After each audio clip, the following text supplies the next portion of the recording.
guys, I am back with a new video. I know it's been a really long time since I made a video, but it has been kind of a nightmare snow scenario here in Boston, so videos have not been my priority. It's been shoveling myself out of 5 feet of snow or whatever's outside. So today I'm going to give you some of my winter essentials and my favorites that I have been using during this awful season to get me through the crazy snow that's been outside. So let me first start with some pictures. I have never been in something this crazy. It'll snow, a foot of snow, and then the next day it'll snow another 6 inches of snow, and then the next day it'll snow another foot of snow. So we have nowhere to put the snow, and we just keep going out there and shoveling and shoveling and shoveling, and we're never going to get out of the snow, I think. And it's only February, so I mean we still have some months left in this awful, awful, awful, awful season, and that's why I hate living in places where we actually have winter. I have some ideas for how I've gone through this snowy weather. First thing is I have used these guys, boots. These are actually my new pair of boots because, yeah, it's been that snowy. These are actually Uggs. I know, Uggs, crazy, right? They're actually leather Uggs instead of suede, so they've got sort of a protective coating on them, which makes them a little bit waterproof. And they're actually really toasty, and I'm not going anywhere special in them, so they're good for the weather outside. Okay guys, these, seriously, the best socks I have ever had. They're actually hiking socks, and I've gotten them from Costco. I have 2 left in this pack, and this is my second pack of them, just because I wear like 2 at a time, just because they are that good. 4 pairs in one. I think they are like $10 or something, so I think a really good deal there. My scarf, really love this scarf. My mom gave it to me for Christmas. It's just a really big Pashmina. I don't know if you can see it. It's just really long and great, and like this. It's like almost like a blanket. It's really warm. She also knitted me. Yeah, my mom knits. She knitted me this thing. So this is a scarf too, but it's one. Let me see if I can do it right. It's like a hood thing, like this. I haven't been wearing it in the snow because I don't want to like get it all gross and blah, but it's very warm and very nice, and she's very talented. So, I fall in the snow and the ice so easily, so I really recommend you getting Yak Tracks, and there are these crazy sort of ice cleats that you put on the bottom of your shoes, and they keep you from falling down. Really easy to get on and off. The best thing, I don't fall in them, and I fall just when it's a little bit slippery. Even everybody's just walking normally, and I'm just doing like tiny penguin walk. So these are really good. You can get them at Zappos. I really recommend it. They get to you really quick, and if you're still trying to trudge through all the snow, definitely recommend that. There we go. So those are just sort of things to deal with the snow. We're going to start with the best thing I've ever found in my life. This is the Derm Organic leave-in treatment, and I really like this because I always have damage at the end of my hair. You can see my hair is super damaged. I have naturally very like frizzy, giant, crazy hair, so this is actually really great. I put it on usually after I've been sort of out of the shower for a while and my hair is sort of mostly dry, a little bit damp, and I just leave it in, and it somehow makes the ends really soft and manageable. I'm a real big fan of lip balm, and this one has been doing me pretty well. This is the Jersey Shore Sun Mongongo Nutrient Defense Anti-Aging Lip Conditioner. I don't find a lot of lip balms that I really like because I like long-lasting moisture, and I'll put this on when I fall, like before I fall asleep, and I wake up in the morning and my lips are still sort of like soft and supple and really good, and that's what I'm looking for. I hate waking up with like dry, cracked lips. It's really gross. So this one is pretty good. My feet get so sad and dry during the winter, and I am always looking for something to keep them sort of moisture. So I really like those baby foot things, but you can't do those all the time because they're $20 each. So in the meantime, I like these Dr. Teal's Soothing Foot Cream with menthol. I really like this one because it smells really good, it's cooling peppermint, and it also sinks into my feet. And I mean, it's working moderately well. I'm not going to show you a picture of my feet, but I think it's going pretty well. I get super pale in the winter because I never go outside because it's so snowy. So I definitely try to use bronzer when I'm putting makeup on, and because I need to have some sort of semblance like I've seen the light, and then I also use a highlighter. So my two favorites at the moment are the Too Faced Chocolate Soleil, and this is a really good bronzer because it's matte, so you don't have any kind of weird shimmery color. It's not too orangey, I think. It's got just the right sort of ashiness in it to make it look like a real sort of contour bronzer. So I like this. It also smells like chocolate, and anything chocolate, you know, you're alright in my book. For highlight, really inexpensive, good one from the drugstore. Really like the L'Oreal Magic Lumi Light Infusing Primer, and this does say it's a primer.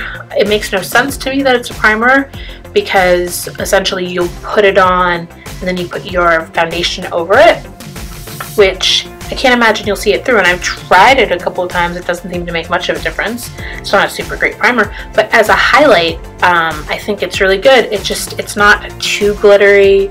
It's a really good fluid consistency, so it blends really well. So I definitely recommend this. The Body Shop Body Butters, those are my favorite thing in terms of sort of any kind of lotion or moisturizer. I've almost used this one up. This is the coconut one.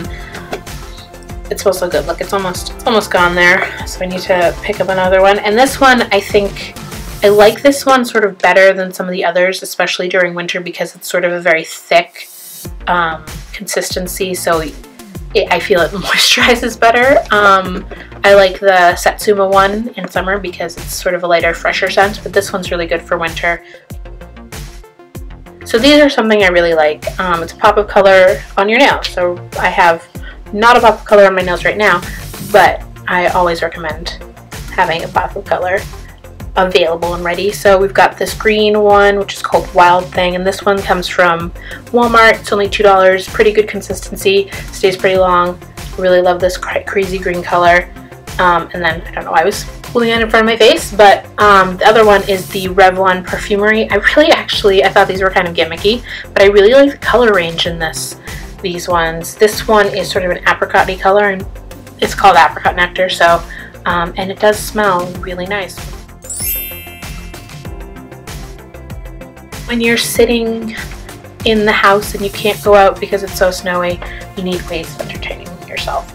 So first I'm going to go into a couple of books. I'm in the middle of this one, which is Yes Please by Amy Poehler. She's so funny. I love her so much. Parks and Rec, also a really good thing to take a look at halfway through this, so I'll let you know what I think of that.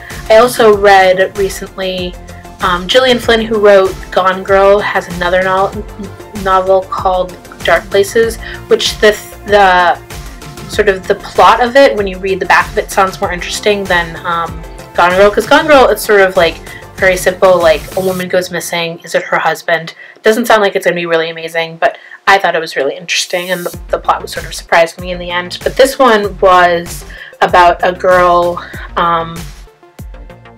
who was investigating her family's murder. Her brother was convicted of the murder, and it was supposed to be a satanic murder and all kinds of things, but nobody really knows what happened. She was a little girl at the time, and so she is basically down on her luck, and this kind of crazy murder group will pay her for investigating the murders because they don't think the brother did it. So it sounds like a really interesting sort of premise, and I really thought I was going to love it more than Gone Girl, but in the end it sort of it petered out. It was good. I really enjoyed it, but when you compared it to Gone Girl, I was like, not as great. So I do recommend reading it. I recommend reading both of them because Gillian Flynn, I think, is a really great writer, and sort of spooky and scary, and something to sort of keep your mind occupied during the cold weather. Guardians of the Galaxy. I watched the trailer for that. I was like, oh god, I don't want to watch this. But I really, really, really, really, really, really, really love Marvel movies. They're some of my favorite movies. So I really like the sort of whole Marvel Cinematic Universe. And I didn't think I was going to like this one because it's kind of spacey. I mean, I like space things. I loved Star Trek and Star Wars when I was a small child, and still to this day. But this one was funny, hilarious, had some like emotions in it. You felt like you had feelings for the characters. They weren't just the sort of like the normal action nobodies. And it was just really well directed, really well acted, and the visuals were amazing. So I definitely recommend, if you haven't seen it already, pick it up and, you know, take a look. Beyond that, I've been sort of binge watching some things. I sort of wanted something to sort of turn my mind off, so I've taken up Pretty Little Liars. This show is very trashy, very silly, but there's something I love about it. The style is ridiculous. The fact that these girls do all the things that they do is ridiculous, but it really draws you in, and I want to know the secrets behind all the stuff. So I've made it to season 3. I'm season 3, episode 3 or 4 by now, and I'm still going strong. It's luckily on Netflix, so I've been watching a lot of that. I think that's it. Yeah, I think that's it. Yeah, so I will try to become more regular in terms of getting my videos out. I've been pretty lacking in terms of blog and videos because I've been, you know, job searching and shoveling snow and doing a bunch of cooking. So I'm gonna really try to be better about this stuff because I really enjoy doing it, and I like the editing. I like all the different pieces of filming, but it's just so depressing outside that it sort of makes me not want to do anything. So I will be better at it, I promise you. And I think the next video I'm going to try to do will be a DIY video, and if not a DIY video, a cooking video. But I'm going to do a little planning. I got my little notebook out. You can see, got my notebook, and I will do some plans and make some things happen, and all that good stuff. So if you want to stay apprised of all that stuff, you can go to my blog, which is daphnehasfun.com. You can follow me on Twitter, Daphne Has Fun, Instagram, Daphne Has Fun, Pinterest, Daphne Has Fun. What else is there? I don't know if there's anything else. Maybe Snapchat? Do I have Snapchat? I don't know. I get Snapchats. So check Snapchat too. I think my name would be Daphne Has Fun there too. But besides that, I really appreciate you watching this video. I hope you come back for the next one, and I hope you stay warm and dry if you're in the snow. And I hope you are having a really amazing time, making us all jealous if you're in the sun time. So thanks for watching, and I will see you in the next one. Bye guys!